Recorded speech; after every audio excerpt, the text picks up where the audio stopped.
مطلب کون گن سکتا ہے؟ پھر اللہ جل جلالہ نے ان ساری نعمتوں کو دینے کے بعد بڑے آسان بل مانگے، کہ زبان کا بل یہ ہے اس سے کسی کو گالی نہ دینا، بس فانطق بلسانک ما احللتہ لک فإن عرض لک ما حرمتہ علیک اطبق علیہ الباب اغلق علیہ الباب۔ میرے بندے تجھے زبان دی، بے شمار نفع دیے، اس سے بولنے کی اجازت دی، بس میرا ایک مطالبہ ہے تیری زبان سے اور کوئی نہیں، اس سے کسی کو گالی نہ دینا، کسی کی غیبت نہ کرنا، کسی کی چغلی نہ کرنا، کسی کی بےزتی نہ کرنا، کسی پہ الزام اور بہتان نہ باندھنا، بس میرا یہ ایک بل ہے، جب تیری زبان پہ جھوٹ آنے لگے، گالی آنے لگے، چغلی آنے لگے، دروازہ بند کر لے، بس یہی میرا بل ہے۔ میں نے آج تک نہیں دیکھا کوئی اس کو بل ادا کرتا ہو، زندگی میں صرف 2 آدمی دیکھے ابھی تک جو غیبت نہ کرتے ہیں، جو آپ نہ سنتے ہو نہ کرتے ہو، ابھی تک زندگی میں 2 آدمی دیکھے۔ اتنا جہان پھرا ہے، اتنا جگ پھرا ہے، پورے زندگی میں صرف 2 آدمی دیکھے۔ نہ وہ غیبت کرتے تھے، جتنا عرصہ میں ان کے ساتھ، میں کوئی ایک سال 2 سال نہیں، 10 برس مسلسل ساتھ رہا، نہ غیبت کرتے تھے نہ سنتے تھے۔ لیکن ہم بل نہ دیں، ہم بل نہ دیں تو حکومت والے وہ ہماری تار کاٹ دیں گے، ٹیلی فون کے تار کاٹ دیں گے اور بجلی کے تار کاٹ دیں گے، مسجد کی بجلی بھی کاٹ دیں گے۔ تو اللہ تعالیٰ جب یہ زبان بل نہ دیتی تو اللہ تعالیٰ زبان گدی سے نکال دیتا، اللہ تعالیٰ زبان پہ فالج گرا دیتا۔ تو سارا دن ہم گالیاں دیتے ہیں، سننے والا سنتا ہے، کبھی اس نے اس پر مہر نہیں لگائی۔ پھر کہا جعلت لک عینین، میں نے تجھے 2 آنکھیں دی۔ یہ آنکھیں کیا چیز ہیں؟ یہ آپ دیکھو میری کتنی چھوٹی سی آنکھ ہے، آپ کو اپنی آنکھ تو نظر نہیں آئے گی، میری تو دیکھ رہے ہو نا۔ یہ اس کا کتنا کو اس کا دائرہ ہے، اس کے اندر 13 کروڑ بلب لگے ہوئے ہیں، 13 crore bulb, 130 million I receptor اس کے اندر لگے ہوئے ہیں، 13 کروڑ بلب اتنی سی آنکھ میں، 13 کروڑ اس میں، 26 کروڑ بلب ہیں، ان کے پیچھے اتنی ہی تاریں ہیں، ان تاروں کو اللہ 1.4 ملی میٹر میں سے گزار رہا ہے۔ ملی میٹر وہ 1 سینٹی میٹر کا 10واں حصہ، 1.4 ملی میٹر سے 26 کروڑ کیبل گزر رہے ہیں، تاریں۔ تو یہ اتنی بڑی مل ہے اور اتنا بڑا سسٹم ہے، پھر بھی کبھی ادھر وائر کو آگ لگ رہی، کبھی ادھر تاریں آپس میں مل کے سڑ رہی، کبھی ادھر وہ فائر بریگیڈ رکھو بھائی اور اس کے وہ آگ بجھانے والے آلے رکھو بھائی، سارا سسٹم رکھو۔ بدر کو 26 کروڑ تاریں ہیں، ان کو وہ کون رب ہے جو ملنے نہیں دیتا؟ اگر وہ مل جائے نا تو آپ سارے مجھے الٹے نظر آئے، میں آپ کو الٹا نظر آؤں، گاڑی آ رہی ہو سر پر، ہمیں نظر آ رہی ہوگی او ہمدی پہ 2 میل تھے، نہ دائیں کا پتہ چلے نہ بائیں کا پتہ چلے، نہ قریب کا پتہ چلے نہ دور کا پتہ چلے۔ اور پھر ان میں 6 کروڑ بلب ایسے ہیں، 6 کروڑ جو مجھے رنگ دکھا رہے ہیں۔ اگر یہ 6 کروڑ بلب نہ ہوتے تو یہ آپ کی جھالل وارل کی خوبصورتی مجھے کوئی نہ نظر آتی ہے۔ اور یہ قالین کا رنگ، یہ ٹوپی کا رنگ، یہ کرتے کا رنگ، یہ پگڑی کا رنگ، یہ شکلوں کے رنگ، یہ درختوں کے رنگ، یہ پھولوں کے رنگ، رنگ بھی تو ایک اللہ کی نعمت ہے۔ مور کے رنگ، کون ہے جو اس کو ایسا خوبصورت حسین ٹھپا لگا کے بھیجتا ہے کہ جہان ایسا نمونہ نہ بنا سکے۔ اگر مجھے ہر چیز سفید دکھائی دیتی تو میں کتنی بڑی نعمتوں سے محروم ہو جاتا۔ 6 کروڑ بلب صحیح دیکھیں تو میرے پاس کوئی ہے اس کا نظام؟ یہ صحیح دیکھیں، چلو بھائی آپ نے لوگ اکٹھے کیے ہوئے ہیں، دیکھو بھائی جو گنا گندا ہے واپس کر دو، جو گنا صحیح ہے اس کو دھو لو، جو غلط ہے اسے واپس کر دو، اس کی اتنی کٹوتی ڈال دو۔ تو یہ میرے بلب ٹھیک دیکھیں، کوئی ہے سسٹم، کوئی انجینئر رکھا ہوا ہے اس کے لیے، کوئی کاریگر ہے؟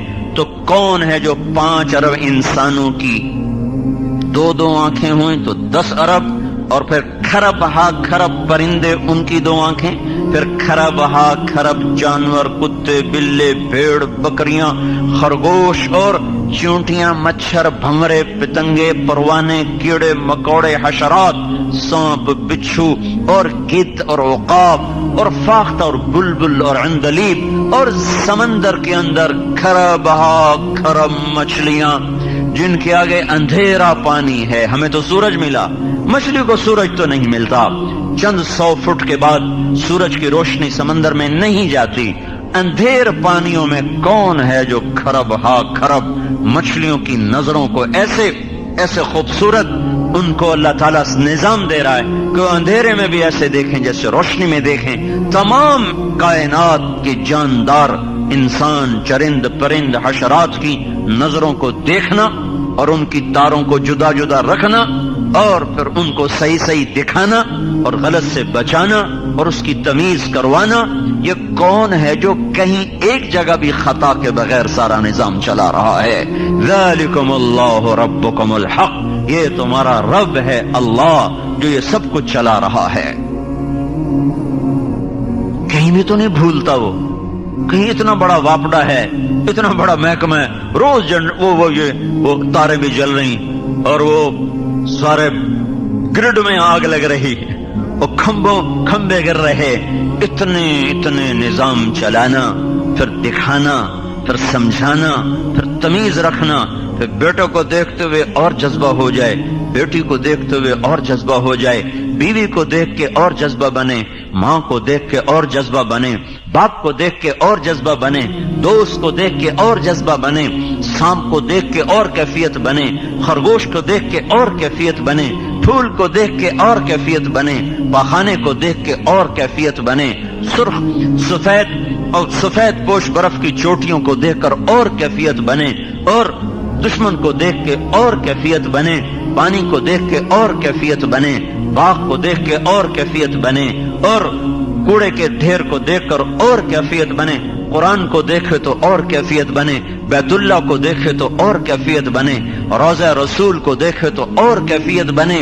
یہ کون ہے جو ہر جگہ ان آنکھوں سے کیا کیا نظارے کروا رہا، دکھا رہا؟ ذالکم اللہ ربکم الحق فماذا بعد الحق الا الضلال فانا تصرفون۔ کہاں جا رہے ہو میرے بندو اپنے رب کو چھوڑ کر؟ تو میرے بھائیو، پہلا محسن اللہ ہے۔ میں صرف اشارہ کر رہا ہوں، عصر کا وقت سر پہ کھڑا ہوا ہے، صرف اشارہ کر رہا ہوں کہ سب سے بڑا محسن اللہ ہے۔ تو اللہ کی نہیں مانتے، اللہ کی نہیں مانتے۔ اس نے بلایا، ہم نے نہ سنا، اس نے پکارا، ہم نے کان بند کیے، اس نے روکا، ہم ہر رکاوٹ توڑتے چلے گئے، اس نے چلایا، ہم رکتے چلے گئے، اس نے روکا، ہم بہتے چلے گئے، اس نے نظریں جھکانے کو کہا، ہماری اٹھتی چلی گئی، اور اس نے ترازو کو صحیح تولنے کو کہا، ہماری ڈنڈیاں بڑھتی چلی گئیں، اس نے سچائی کو کہا، جھوٹ کے بازار گرم ہے، اس نے ماں باپ کے سامنے سر جھکانے کو کہا، ہم نے ماؤں کو زندگی میں اجیرن کر کے رکھ دیا، باپ کی آنسو نکال کے رکھ دیے، اس نے پڑوسیوں سے حسن سلوک کا حکم دیا، ہم نے عداوتیں مول لی۔ کون سا حکم ہے جو میرے آپ کے ہاتھوں سے آج نہیں ٹوٹا ہوا؟ لا الہ الا اللہ کا پہلا مطالبہ ہے، لوگو اس رب کی مانو جس نے تمہیں نطفے سے انسان بنایا، جس نے ہواؤں کو، پانیوں کو، زمین کو، آسمان کو، کائنات کی ہر مخلوق کو تمہارے تابع کر دی۔ اللہ لہذا بھائی تبلیغ کا پیغام یہ ہے کہ سارے مسلمان اللہ کی ماننے والے بن جائیں۔ اللہ کے بعد محسن اعظم ہیں حضرت محمد صلی اللہ علیہ وسلم۔ اللہ کے بعد نہ باپ کا احسان ہے اتنا بڑا، نہ ماں کا، نہ کسی محسن کا۔ دنیا میں کوئی ایسا محسن ہم نہیں لا سکتے جو حضرت محمد صلی اللہ علیہ وسلم کی نظیر بن سکے یا ان جیسا بن، ان کے قریب بھی کوئی نہیں ہو سکتا۔ اللہ تعالیٰ کے بعد سب سے بڑا محسن اعظم، اور چھوڑو اتنی بڑی قربانی ہے اللہ کے دیدار کے بعد بھی واپس آ جانا، یہ اتنی بڑی ہمارے نبی کی قربانی ہے۔ جب لوگ جنت میں جائیں گے تو اللہ تعالیٰ کہیں گے آؤ بھائی میری ملاقات کو آؤ، تو لوگ جائیں گے تو اللہ تعالیٰ اپنا نقاب اٹھائے گا دیدار کرائے گا تو جنت والوں کو جنت بھی بھول جائے گی، حوریں بھی بھول جائیں گی، بیویاں بھی بھول جائیں گی، نہریں بھی بھول جائیں گی، شراب، باغ، باغیچے سب بھول۔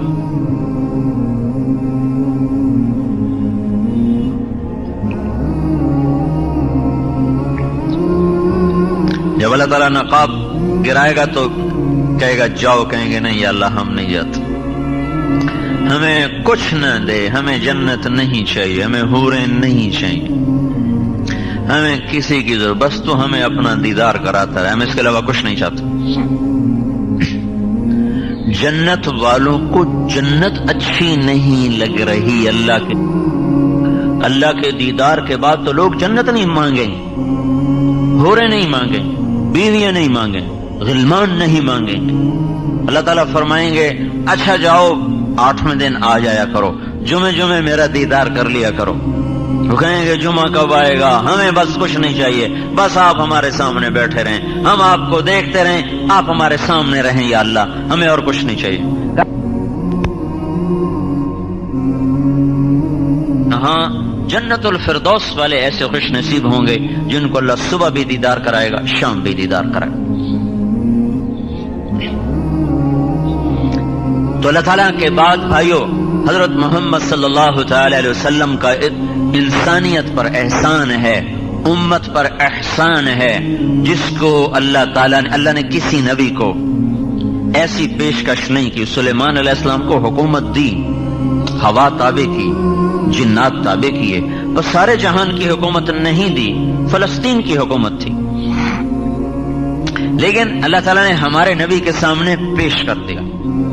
اسرافیل آئے بڑا تھال لے کر اور آ کے سامنے رکھا کہ یا رسول اللہ ان ربک سمع کلامک فبعثنی الیک بمفاتیح خزائن الارض، اللہ تعالیٰ نے آپ کی بات کو سنا ہے اور مجھے یہ ساری زمین کے خزانوں کی چابیاں دے کر بھیجا ہے۔ ساری زمین کی حکومت سلیمان علیہ السلام کے پاس نہیں، نہ ہی دنیا میں اللہ نے کسی کو ساری دنیا کا حاکم بنایا۔ کچھ لوگوں کے بارے میں لکھا ہے لیکن اس کا مطلب یہ نہیں تھا کہ ساری دنیا کے حکمران تھے، مطلب تھا کہ اپنے دور کے بہت بڑے بادشاہ تھے، یہ نہیں کہ اللہ تعالیٰ نے کسی کو 6 بر اعظم پہ حکومت دے دی ہو۔ آج پیشکش ہو رہی بعثنی الیک بمفاتیح خزائن الارض، یا رسول اللہ اللہ تعالیٰ نے ساری زمین کے خزانوں کی چابیاں دے کر مجھے آپ کی خدمت میں بھیجا ہے، اگر آپ فرمائیں گے تو سب کچھ آپ کے لیے تابع کر دیا جائے گا۔ اب آپ ارشاد فرمائیں عبداً رسولا او ملکاً رسولا، آپ بادشاہ بن کے نبوت کرنا چاہتے ہیں کہ غلام بن کے نبوت کرنا چاہتے ہیں؟ تو ہمارے نبی نے فرمایا بلا عبداً رسولا، نہیں مجھے بادشاہی نہیں چاہیے، میں غلام بن کے نبوت کروں گا۔ کیوں؟ کیا آپ کو پتا ہے کہ میری امت کے سارے لوگ تو مالدار نہیں ہوں گے، ہر آدمی تو وہ شوگر مل نہیں لگائے گا، ہر آدمی تو ٹیکسٹائل نہیں لگائے گا، ہر آدمی کی فیکٹریاں تو نہیں ہوگی، اکثریت تو غریب ہوں گے۔ تو اپنی امت کے غریبوں کو تسلی دینے کے لیے وہ فقر کا معیار اپنے لیے پسند فرمایا کہ اللہ کی قسم آج تک ایسا فقیر میں نے نہیں دیکھا۔ کوئی دیکھا ہے فقیر جس کے گھر میں 2 مہینے چولہا نہ جلتا ہو، اور جس کے لیے احد پہاڑ منت کر رہا ہو یا رسول اللہ آپ اجازت دیں تو میں ابھی سونے چاندی کے سکے ڈھل کر آپ کی خدمت میں پیش ہو جاؤں؟ عرب کے سارے پہاڑ جس کے لیے سونا چاندی بننے کو تیار ہوں، جنت کے دسترخوان جس کے لیے اترنے کو تیار ہوں، جنت کے عالی شان گھر جس کے لیے زمین پر اترنے کو تیار ہوں، جنت کے عالی شان کپڑے جس کے لیے اترنے کو تیار ہوں، براق جو معراج کے لیے آیا تھا وہ 24 گھنٹے آپ کے در پر باندھے جانے کو تیار ہے، خوشی سے تیار ہے، پھر بھی آپ اس کو رد کر کے گدھے پہ سواری فرما رہے ہیں، پیدل جا رہے ہیں، خچر پہ سوار ہو رہے ہیں، اونٹنی پہ سوار ہو رہے ہیں، اونٹ پہ سوار ہو رہے ہیں۔ ہاں چونکہ آپ مالداروں کے نبی بھی تھے، صرف غریبوں کے نہیں تھے، تو آپ نے کبھی کبھی بڑے عالی شان گھوڑوں پر بھی سواری فرمائی تاکہ میری امت کے مالدار کے لیے بھی گنجائش نکل آئے۔ سقب ایک گھوڑا تھا آپ کا، سبحہ وہ ایسا تیز تھا کہ اس کا نام ہی سبحہ رکھا گیا۔ سبحہ کہتے ہیں بہاؤ، وہ جب دوڑتا تھا تو اس کے پاؤں زمین کے ساتھ، اس کا سینہ زمین کے ساتھ لگ جاتا تھا، تو اس کا نام صبحہ رکھا. پر ایک ایسا حسین گھوڑا تھا، اس کا نام گلاب رکھا گیا، ورد، اس کا نام ورد تھا. ایک گھوڑے کا نام صبحہ تھا، ایک کا نام سجل تھا، ایک کا نام یعصوب تھا، ایک کا نام یعبوب تھا، ایک کا نام لیزاس تھا، ایک کا نام طراز تھا، ایک کا نام مرتجز تھا، ایک کا نام ثقب تھا، ایک کا نام صبحہ تھا. اب بہت سے گھوڑوں پہ آپ نے سواری فرمائی، لیکن یہ بڑے عالی نسل کے گھوڑے تھے، اس لیے ان کے نام تاریخ نے، حدیث نے محفوظ کیے. امت کے مالداروں کو بھی گنجائش دے دی، کوئی اچھی سواری بھی رکھنا چاہے تو اس کو بھی اوپر سے گنجائش مل جائے. خود غربت کی زندگی پسند فرمائی، اسی میں رہے. کبھی کبھی یہ کام بھی کیا، بڑے عالی شان کپڑے پہنے. ایک دو دفعہ صحرا ایک بستی ہے، وہاں سے کپڑا آتا تھا، اس کی زمین سفید، اوپر دھاریاں سرخ. اب کبھی کبھی آپ نے وہ زیب تن فرمایا. جابر بن سمرہ فرماتے ہیں ایک رات 14ویں کا چاند سر پہ تھا اور محبوب اللہ تعالیٰ کے محبوب صلی اللہ علیہ وسلم وہ مسجد کے ذہن میں تشریف فرما تھے اور آپ نے سہارا بستی والی چادر پہ سے اوڑا ہوا تھا. تو جابر بن سمرہ فرماتے ہیں کبھی میں چاند کو دیکھتا، کبھی آپ کو دیکھتا، تو مجھے آپ چاند سے زیادہ حسین نظر آ رہے ہیں.